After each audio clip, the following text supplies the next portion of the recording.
ইংৰাজী নৱবৰ্ষৰ প্ৰথম দিনটোত সাংবাদিকৰে আলাপ অনুষ্ঠানত বিগত বৰ্ষৰ সফলতাৰ খতিয়ান আৰু ২০২৫ৰ সংকল্পৰ কথা ৰাজহুৱা কৰিলে ৰাজ্যৰ মুখ্যমন্ত্ৰী ডক্টৰ হিমন্ত বিশ্ব শৰ্মাই। প্ৰথমেই ৰাজ্য চৰকাৰৰ কৰ্মচাৰীলৈ সুখবৰ দিলে মুখ্যমন্ত্ৰীগৰাকীয়ে। এতিয়াৰে পৰা স্বাগত সতীৰ্থ পৰ্টেলৰ জৰিয়তে হ'ব তৃতীয় আৰু চতুৰ্থ বৰ্গৰ চাকৰিয়ালৰ বদলীকৰণৰ প্ৰক্ৰিয়া। লগতে SBI আৰু UBIৰ সৈতে বুজাবুজি চুক্তিৰ পৰিৱৰ্তে চৰকাৰী কৰ্মচাৰীৰ বাবে কৰা হ'ল বীমা। কোনো প্ৰিমিয়াম নিদিয়াকৈ কেইটামান ইঞ্চুৰেঞ্চ সেৱা আগবঢ়াম বুলি আমি প্ৰতিশ্ৰুতি দিছিলোঁ। আজি ষ্টেট বেংক আৰু ইউনিয়ন বেংকৰ লগত হোৱা বুজাবুজিৰ চুক্তিৰ জৰিয়তে এই আঁচনিখন ১ জানুৱাৰীৰ পৰা কাৰ্যকৰীকৰণ হ'ল। আজি আমি এটা পৰ্টেল মুকলি কৰিছোঁ, যাক স্বাগত সতীৰ্থ বুলি কৈছোঁ। এই পৰ্টেলটো প্ৰত্যেক বছৰে ১ জানুৱাৰীৰ পৰা ২৮ ফেব্ৰুৱাৰীলৈকে খোলা থাকিব। ৰাজ্যৰ তৃতীয় আৰু চতুৰ্থ বৰ্গৰ কৰ্মচাৰীসকলে যিমান কৰ্মচাৰীয়ে আবেদন কৰিব খোজে বদলিৰ 1, 2, 3, 4, 5 5টা অপশ্যন দি 5খন জিলাৰ অপশ্যন দি তেওঁলোকে বদলিৰ প্ৰক্ৰিয়াত অন্তৰ্ভুক্ত হ'ব।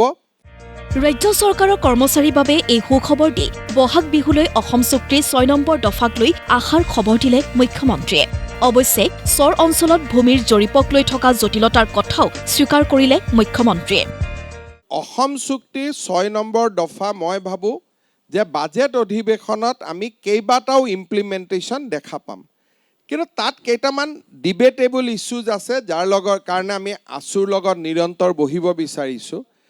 বিপ্লৱ শৰ্মা কমিটিৰ এটা ৰিকমেণ্ডেশ্যন আছে যে চৰ অঞ্চলৰ মাটি আমি কেডেষ্ট্ৰেল লেণ্ডলৈকে ৰূপান্তৰ কৰিব লাগে। তাৰমানে ছাৰ্ভে হ'ব লাগে, ৰেভিনিউ ছাৰ্ভে হ'ব লাগে। So' it is a very touchy subject. লগে লগে নতুন বছৰটোত মহিলা যুৱক যুৱতীসকলৰ বাবে ল'বলগীয়া পদক্ষেপৰ কথাও সদৰি কৰে মুখ্যমন্ত্ৰীগৰাকীয়ে। আমাৰ উদ্দেশ্য হ'ল এই ল'ৰা ছোৱালীখিনিক আমি আগবঢ়াই লৈ গৈ প্ৰধানমন্ত্ৰীৰ মুদ্ৰা আঁচনিৰ পৰ্যায়লৈকে লৈ যোৱা। আমি এই বছৰ আৰু ১ লাখ ল'ৰা ছোৱালীক এই আঁচনিখনৰ অধীনলৈ লৈ যাবৰ বাবে চেষ্টা কৰিছোঁ। ২০২৫ত এখন আমাৰ খুব ডাঙৰ ফ্লেগশ্বিপ আঁচনি ৰূপায়ণ হ'ব। সেইটো হ'ল যে ৩০ লাখ মহিলাক উদ্যোগী কৰাৰ প্ৰচেষ্টা। প্ৰথম এই ৩০ লাখ মহিলাই চৰকাৰৰ পৰা ১০,০০০ টকাৰ চিড কেপিটেল পাব। ঘৰত তেওঁলোকে কাম আৰম্ভ কৰাৰ লগে লগে দ্বিতীয় বছৰ তেওঁলোকে বেংকৰ পৰা ২৫,০০০ টকা পাব, য'ত ১২,৫০০ চৰকাৰে দিব, ১২,৫০০ বেংকে দিব। থাৰ্ড ইয়াৰ আমি তেওঁলোকক ৫০,০০০ টকা দিম, যাৰ ২৫,০০০ ৰাজ্য চৰকাৰে দিব, ২৫,০০০ বেংকে দিব। নতুনকৈ দিয়া হ'ব আৰু ৩৬,৭৬৩ গৰাকীক ভিন্ন বিভাগত নিযুক্তি। লাভৰ মুখ দেখা বিদ্যুৎ বিভাগে বহাগত হ্ৰাস কৰিব বিদ্যুতৰ মাচুল, ৰাজহুৱা কৰিলে মুখ্যমন্ত্ৰীয়ে। অহা কেইটামান মাহৰ ভিতৰত আমি নতুনকৈ ৩৬,৭৫৩টা নতুন নিযুক্তি দিয়াৰ বাবে আমি আগবাঢ়ি গৈ আছোঁ। সমান্তৰালভাৱে ৰাজ্যখনৰ আন্তঃগাঁথনিৰ উন্নয়নৰ বাবে ল'বলগীয়া পদক্ষেপসমূহৰ কথাও আলাপ অনুষ্ঠানত স্পষ্ট কৰে মুখ্যমন্ত্ৰী ডক্টৰ হিমন্ত বিশ্ব শৰ্মাই। আপোনালোকক মই জনাবলৈ পাই ভাল পাইছোঁ যে খুব কম দিনৰ ভিতৰতে নুমলীগড় আৰু গহপুৰৰ মাজত টানেল ১২,০০০ কোটিৰে ভাৰত চৰকাৰে এপ্ৰুভ কৰিব। খুব কম দিনৰ ভিতৰতে কাজিৰঙাৰ ওপৰত ৩২ কিলোমিটাৰ এলিভেটেড যিটো কৰিডৰ, সি ৮,০০০ কোটি টকা ব্যয়েৰে তাক ঘোষণা হ'ব। শিলচৰলৈকে ৫ ঘণ্টাত যাব পৰাকৈ, পঞ্চগ্ৰামত থিয় হ'ব পৰাকৈ ৩২,০০০ কোটি টকাৰে এক্সপ্ৰেছ হাইৱে এটা ভাৰত চৰকাৰৰ চূড়ান্ত বিবেচনাধীন হৈ আছে। বৰাপানীলৈকে যাম, বৰাপানীৰ পৰা পোনে পোনে আমি শিলচৰ পেপাৰ মিলত ওলামগৈ। মৰিগাঁও আৰু দৰঙৰ মাজত নতুনকৈ এখন ব্ৰহ্মপুত্ৰৰ ওপৰত দলং মই খুব সোনকালে আশা কৰিছোঁ। নাৰেংগী কুৰুৱা দলঙৰ কাম ফেব্ৰুৱাৰী মাহত আৰম্ভ হ'ব এই বছৰৰে।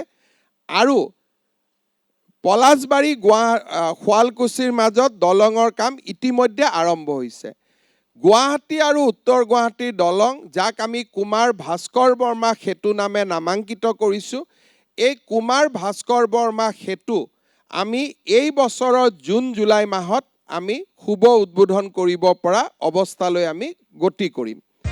বিগত সময়ছোৱাত আন্দোলনৰ পৰিৱেশ নোহোৱা হোৱাৰ বাবেই অসমত উন্নয়নৰ গতি দ্ৰুত হৈছে। অপৰাধৰ লগতে দুৰ্ঘটনাজনিত ঘটনা হ্ৰাস হোৱাৰ তথ্য ৰাজহুৱা কৰি মুখ্যমন্ত্ৰীয়ে স্পষ্ট কৰিলে 2021 পৰা 2024 চনলৈ অনুষ্ঠিত হ'ল 145খন কেবিনেট বৈঠক আৰু বৈঠকত লোৱা 1922টা সিদ্ধান্তৰ কাৰ্যকাৰী হ'ল 1874টা সিদ্ধান্ত। লগতে ছেমিকণ্ডাক্টৰ প্ৰকল্প, অসমীয়া ভাষা ধ্ৰুপদী ভাষাত অন্তৰ্ভুক্ত হোৱা, চৰাইদেউ মৈদামলৈ বিশ্ব ঐতিহ্য ক্ষেত্ৰ স্বীকৃতি ইত্যাদি বিষয়বোৰ বিগত বৰ্ষত অসম বা অসমবাসীয়ে লাভ কৰা অন্যতম প্ৰাপ্তি বুলি অভিহিত কৰে মুখ্যমন্ত্ৰীগৰাকীয়ে। ভিডিঅ' জাৰ্নেলিষ্ট চাৰ্জনৰ সহযোগত পাৰ্থপ্ৰতিম বৰুৱাৰ ৰিপৰ্ট, প্ৰতিদিন টাইম।